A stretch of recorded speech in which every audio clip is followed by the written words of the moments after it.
Hey guys, I hope you're having a good Sunday. I I wanted to touch base and give you more information on the spinal cord stimulator. You know, it is something, it is technology I do support, but I want to give my experience to give, the person who is considering it, or if your doctor has told you that they want you to get this and they're not going to do XYZ if you don't get it. I will say there are obviously pros and cons, as we all have them. In fact, let me go get my remote as well as my stimulator charger. Okay, so I couldn't find the remote, but I haven't used it in a minute, and I've actually had my last time. I'm gonna need it. And again, I do support the technology of stimulator, and if your doctor is telling you, hey, you need to at least try it, if you want, this or this, and I gotta back that up. And again, if you haven't watched my other video, the stimulator is the same technology as a phone charger that came out a few years ago that I don't think really took off for society, but it's the same technology where you can throw your phone on the charger and get the phone to charge. It's that same thing.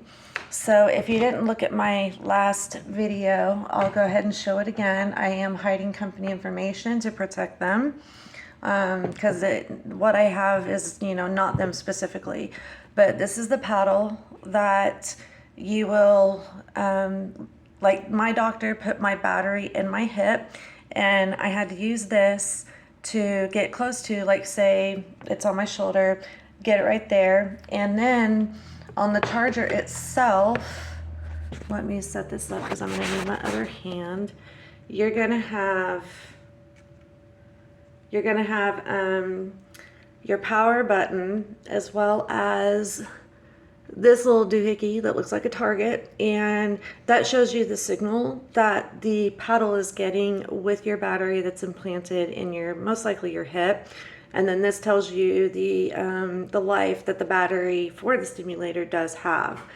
I personally found it easier to just, and it comes with a belt, but I found it easier to just, stick it on my skin and then let my pants hold it. And then eventually the sweat from your skin will help it to hold, but it's gonna fall off. But it's not gonna fall off as bad, and you can just take a regular disinfectant wipe to clean your stimulator pad. So on that, I did have to get an x-ray that I have to get. I have gone in and done my pre-op. I am officially having my surgery to get this removed, as well as after I had the stimulator put in, I had to have another fusion, and it failed because of the stimulator cord. And again, don't take my experiences as a way to scare you away from it, because in my situation, I've been told by multiple doctors, in state and out, that this is a very rare case that very few have seen, because I just keep having one problem after the other, and it's always a new case for me. And also, the statistics of stimulators actually working are actually pretty good statistics. So again, do your own research. But I am going to show you my x-ray. There's nothing on it. I, don't care for anyone to see, nothing pertinent. But I wanted to show it just so you guys can kind of see what, it's kind of a cool technology. And then real quick before I do show it, the remote talks to the battery and talks to the different cords to tell the stimulator which nerve that you want to talk to. Like if this personal, this specific setting is not working, you can always change it on your own. Now, one of the great things that I did experience and that I absolutely loved is your agents. You have agents that are assigned to certain people based on, probably the name, where they help you play around with the stimulator to see what setting works best for you. And they were great, and they even have on call. agents. So like if you have to go to the ER and you need an MRI, you have to make sure that that stimulator is turned off, and that's the company's responsibility. In most cases, I had to ask for a written documentation that I could print to take to the MRI facility and say, okay, according to them, it's been turned off. And because it can hurt the patient if it's not done right, most MRI places, at least in my experience, are going to require that documentation. It's also best for your safety as well. So I am going to actually zoom in so you guys can see this better. But make sure that you guys are getting it. Okay, so I hope I'm on it. I hope. I'm looking at my screen too. Okay, so this is the stimulator battery, if you can see my mouse. That is in the implant. And these different settings are the different settings that the remote talks to. And then, of course, you can see here the cords. And that's my first fusion that I had. But here's the cords. And they're, you know, they go in your skin. And then what they do is you can see, if you can see right here, if you can't see my mouse, let me go back down. Oops. This is the battery. And then the cords follow all the way up through here. And these are actually in your skin. You can see where they just kind of took the excess and, you know, spent it around. And then you can see where the cords go up. And then this is where they go in. So that's the reason why this stimulator didn't work, because shortly after this was done, this disc went bad. And the statistics of that happening are based on your individual. And you can even see here where they go, where they're at as well. So because they go in here and then they go through my, you know, my spinal cord and come back down, this right here is why it didn't heal.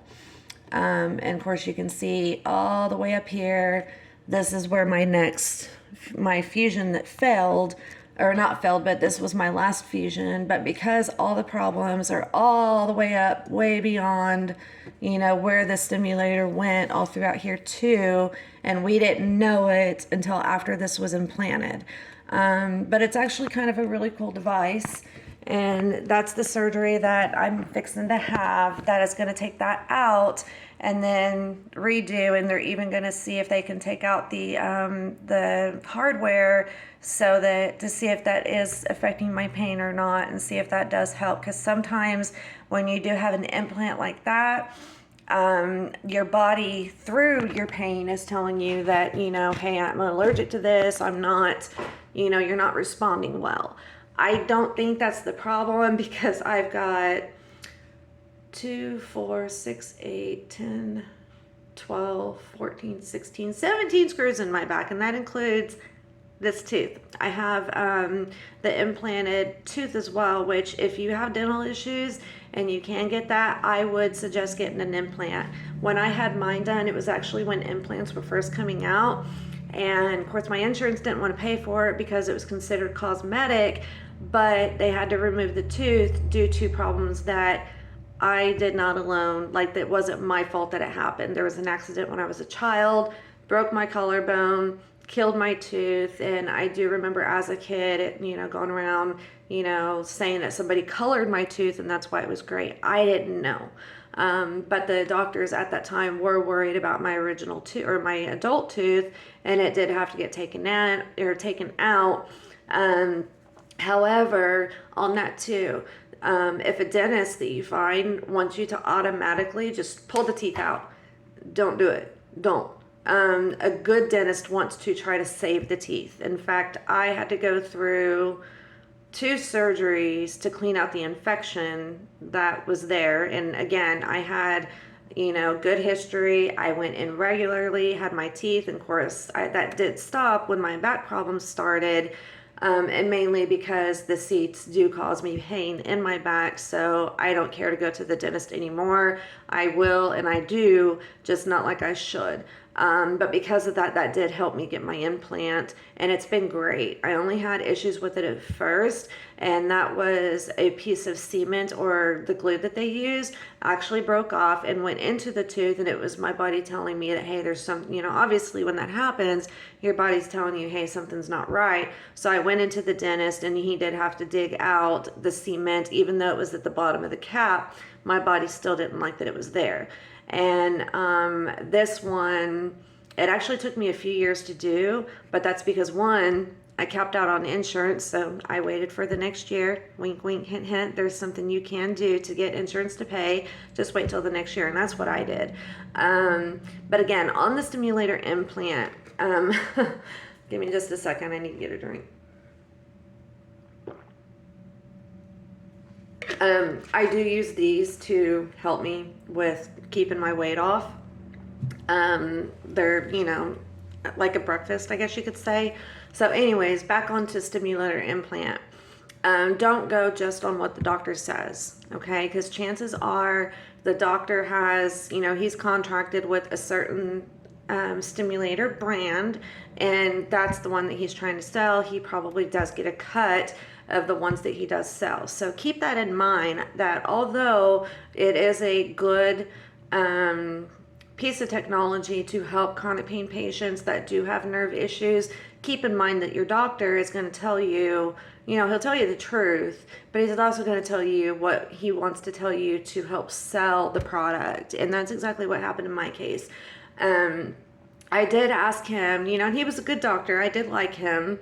But there was obviously just different reasons. Like I did have to leave for an issue other than him, you know, his treatment with me. I had no problems with this treatment until I got this new information I got with this. But I've already, you know, I've already not been seeing this doctor for a minute. But he was, you know, had good bedside manners. You know, there was nothing wrong with the direct treatment that I got. However, one of the questions that I did ask, is it MRI safe? Absolutely it is. But it wasn't. Okay, yes, it's safe. But after I got it, there was only one facility in my metro under my insurance. You know, you got to keep all these factors in mind. Under my insurance, my metro, there was only one facility that was willing to work with me. Like, a few of them did work with me, but they didn't want to. And for a good reason. So, if you are considering getting getting this implant, don't just take your doctor's word for it, because again, they're trying to sell the stimulators that are in their contract. Okay? Now, can that doctor give you a stimulator implant that is a different brand? That I don't know. That's where research needs to come in hand, okay? Again, I do agree with the statistics on how well stimulators, you know, do affect.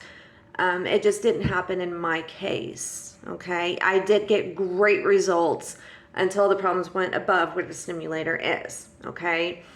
So, if you are considering getting this implant, do yourself a favor. Call your different doctors, you know, or do the research online. I don't know if they do put this online, but do your research.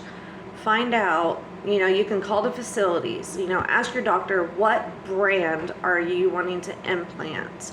And let them tell you. And if they only give you one name, ask your doctor, is that the only brand you are able to implant? They may have their own contracts, okay? These are things that have come up since I've gotten the implant. And even since I did have to go in and do my my post-op earlier this week for my upcoming surgery, and this was actually something that the rep that I, you know, the different, one of the reps that I did have to interact with did tell me that a lot of MRIs in my metro doesn't like the brand that I got, and it's really not MRI compatible. And part of the reason that I even figured this out is because one, only one facility was willing to work with me. And if you have to have more than one MRI done, like say they want to do your cervical and your thoracic, you can't do those back to back with the stimulator implant, depending on the brand. Okay, like I did have 2 MRIs that needed done at once, but they can only go for so long, and then you have to take a break. And they told me I had to take an hour break, so I did, and I had to go back, and that took the majority of my afternoon. Such a headache. Such a headache. In addition to that, in my local city, there are different MRI locations that I can go to that are right up the street. but they didn't want to work with me. So I had to go on the other side of my town and my metro just to get the MRI. Okay, so based on my experience, one of the things I'm going to suggest, ask your doctor which brand or brands are they able to work with. Depending on their contract, they may not be able to do, I don't know how all that works, but I would be willing to bet that if they are contracted with a certain brand, they can't work with other brands. I don't know. And that would require you to go to a different pain doctor to install it. But that's also against contract to do that. See where I'm going with this? So instead of just taking the doctor's word for it, look up the brand that they give you, and don't just take what's online to do your research. Contact your local MRI facilities. Okay, there's one right down the street. I'm going to give them a call, and if you have time getting through, have a hard time getting through with them, drive, go up there and ask them, okay, this brand is what's going to be installed in me. Do you guys work with that brand? See what they say. Write it down so you don't forget. Go to your next one. And I would actually ask at least a handful of places. And another thing that I would suggest is make sure, you can even call your insurance and say, I want a list of locations for MRIs that are within my network to get an MRI, and call every one of them if you have to, and then write down the brands that they tell you that they're willing to work with, because that's going to eliminate which ones you can go to based on what brand the doctor has. Okay, so really do your homework. Don't just take what the doctor tells you. Contact the places, ask them the questions, write down so you don't forget it. In fact, there's a lot of times I'll even use my notepad in my phone to write this stuff down and which doctor is telling me this information so that I can ask the next one. Now, again, most pain doctors that do give opiates are going to have you contracted to where you can't go to the other doctor. Okay, well, doc, I did my homework, and the brand that you are contracted with, no one's willing to work with that. So what am I supposed to do in that case? Okay, you want me to get this, you want it installed, and I can agree that it is probably better than going straight for the opiates. But the brand or brands that you work with, I called these facilities, and write it down and show them. I called these facilities and they're not willing to work with that particular brand, and I even asked them what brands they are willing to work with. So you're putting me at a no-win here. And then see what they say about you going to that other doctor, or if they can work out a contract for them to put this other brand in you, because as a patient you do have that right, and it's a valid concern. And you don't know these kind of questions unless you've been through it. So that's one of the reasons for these videos, is because one, depression comes with chronic pain, and I can't get out much. I'm very limited. So that is why I do these videos, because it is my heart to make life for a chronic pain patient to be better. And it's not fair that these doctors are not giving you all the information that you need. Not fair at all. Now, are you going to have another MRI after you get this implant? I don't know that. I knew the chances in my case were probably a really high chance that I would, but anything else can go wrong. It's not just your spine, okay? There's many reasons a doctor does require an MRI.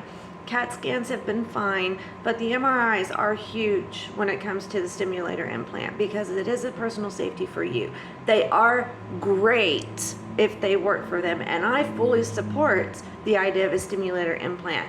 Just make sure that you do all your homework and research in your area what brand the MRI facilities are willing to work with. Okay, do all your research. And these are things I would have never thought of, so that's why I'm putting it up here, to help the next person who is currently thinking about getting an implant. These are questions for you to think about. If I come up with anything else, I'll put it in probably the comments of the video. But again, ask the doctor what brands he's willing to work with, and then call around your different MRI locations and find out what brands they're willing to work with, so you can know what direction to go. And if those brands are not something that your doctor works with, okay, well, we're going to have this problem if I go this way, so what do you suggest I do? If you can't implant that brand, which is the brand I want, you need to be willing to let me go to this other doctor for that surgery. because chances are they want you to come to them because of the bureaucracy in it, okay? But it's not fair to you. And this was not something I was told. Yes, they're compatible with MRIs, but no, they weren't. No, it was not. It was compatible with one location. And the interesting thing is, there was another location of the same hospital that wouldn't work with me because they didn't have that type of MRI. They had a different kind. So even that even makes a difference. So don't just assume that this hospital has different locations. So if this guy up here can do it, this guy over here can do it. Don't just assume that, because the location I go to, which is the best in my state, their branch that was out in another spot couldn't work with me, okay? So don't just assume, because each branch has different MRI types, and the different types do matter, okay? So again, I went to this location that is the best in my state, but their branch that is closer to me wouldn't work with me. And there were times people did try to set me up like, hey, you can just go over here. No, I can't. But go ahead, set the appointment. Not 5 minutes later, I'm getting the phone call. Hey, you can't go to this one. We don't have that same type of MRI. You have to go up there. So again, just because it's the branch of the same hospital or facility, don't think that because this branch says yes, this branch is also going to say yes, okay? So please keep that in mind.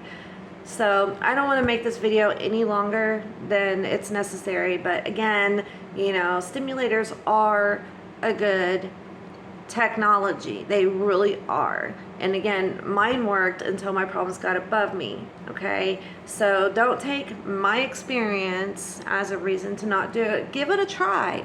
They can install them, as they can take them out as easily as they can install them, okay? Yeah, it's a pain in the butt to go through that. The recovery is a pain in the butt.